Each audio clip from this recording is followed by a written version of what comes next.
Jesus did not say one single word of condemnation about anyone based on sexual orientation or gender identity. It's like an iron behind my eyeballs, man.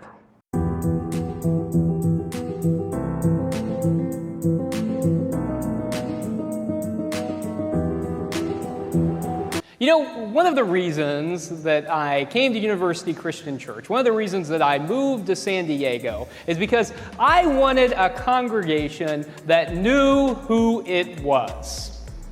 I wanted a congregation that was willing to take stances on social issues. I wanted a congregation that wasn't going to be wishy-washy. There were enough wishy-washy Christians that I had been around who said, yeah, you're loved, but they weren't really willing to practice that. And I didn't want to be a part of that. You know, I figured that if I were going to dedicate my life to ministry, I wasn't going to dedicate my life to wishy-washiness. Okay, so here this individual impersonating a pastor of some sort claims that he had been part of wishy-washy congregations that weren't really to practice real love. This talking point is extremely misleading, and I'm going to tell you why. Biblical teachings are very clear that we are not to twist the scripture in order to perpetuate sin. This individual's claims that Christians are wishy-washy are just his not so subtle way of complaining that Christians won't lie about homosexuality being a sin. No matter how clever you think your wordplay is, it isn't going to change the fact that when God does not allow something, it isn't going to change with any amount of pressure from false teachers such as this. I loved a congregation that recognized that God is gay, that God is a lesbian, that God is bi, that God is trans, that God is gender non-binary, that God is black, that God is white, that God is Middle Eastern and Asian, that God is differently abled mentally and physically, that God is able-bodied. In short, that God is as we are because we are all a reflection of God's divine image. You hear?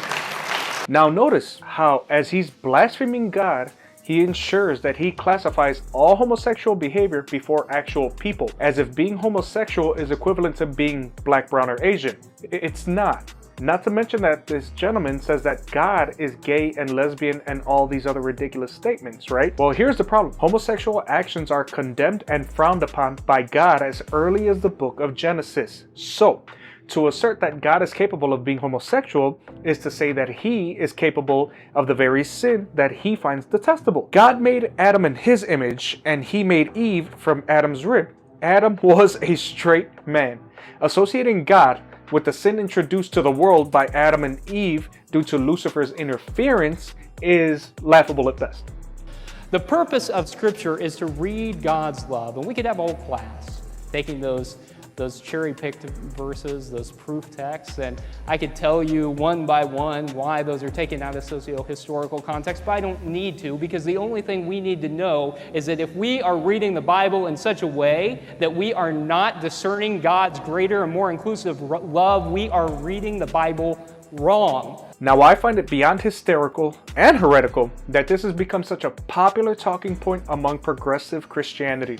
This lie that God condemned homosexuality as a result of what was transpiring in the Greco-Roman Empire is absolutely ridiculous, and I'm going to tell you why. When you hear misleading nonsense, such as what is taking place in this church, they always manage to leave out one very important point. God made it known to his creation from the earliest book of the Bible that homosexual behavior was prohibited. This ridiculous notion that the original scripture stated that it only prohibited exploitive same-sex acts is completely false and has been thoroughly debunked many times. This is exactly the reason why individuals such as this completely omit the book of Genesis when it comes to the subject of homosexual behavior. You can't very well state that the book of Genesis was referring to a very specific sexual act transpiring in an empire that didn't even exist until thousands of years later. Boom, and just like that, I'm right back at my desk. You didn't even see it. See how fast I am?